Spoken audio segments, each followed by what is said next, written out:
there. So I'm going to do a little science demonstration for you today, and we do this one often in the classroom. It's like we like to call it sink or float. I'm going to use this tub of water. We usually put a tub of water out in the classroom, but honestly you can do it in the bathtub, in the kitchen sink, wherever you can fill up something with water. Okay, so all you need is water, and then I just went around and collected some stuff in my house. And we're going to just find out if these things sink or float. Usually before we drop it into the water, we'll ask the kids to make a guess. Do you think this is going to sink or float? So it goes a little something like this. So I'm going to start with a baseball. Okay, so I'd probably let the kids feel it so they know how hard and heavy it is, and then I'm asking them, do you think it's going to sink or float? Well, what do you think? Is it going to sink or float? Let's find out. Tell someone what you think. Here we go. Wow, it's actually floating. The baseball floats. All right, so the next thing I have right here is a wooden block. Okay, what do you think? Is it gonna sink or is it gonna float? Think, think, think. Tell somebody what you think. And we're gonna put it in. It's also floating. Look at that. All right, let me see. What do we have next? Oh, the Little Mermaid. So this is just a toy that I found in my closet. She's plastic, so what do you think? Is she gonna sink or is she gonna float?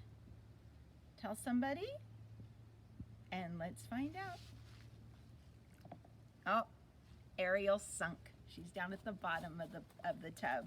All right, what should we try next? How about the keys? What do you think? Are the keys gonna sink or are they gonna float? Here we go. Oh, there they go, down to the bottom. They sink. All right, we've got a few things left in here. Let's see, how about we try this giant paper clip? What do you think? Think, think, think. Sink or float? What do you think? Here we go. I'm going to try to lay it on top. Oh, I couldn't even lay it on top of the water. It sunk pretty fast. All right, so that's down at the bottom. What do you want to try next? How about a piece of chalk? So this is a piece of sidewalk chalk. Sink or float? Let's see. It's floating. It's even making some bubbles there too. All right, so the chalk floats. As long as we're doing, oh my goodness, look at that, friends. Then it sunk. I wonder why that happened. If I had to guess, and we were talking about this in class, I see bubbles coming up. I think what's happened is it had some space inside the chalk, and once the water filled through those holes, it went ahead and sunk. All right, that's kind of cool. That's why we do science experiments right there. All right, let's have a look at this marker. Sink or float? Here we go. And it's staying on top, it's floating. All right, I'm just gonna do a couple more. I have some other stuff in here. I have a bar of soap. Okay, so some of you might have a guess, because especially if you've used a bar of soap in your bathtub, you might already know if soap sinks or floats. Let's see.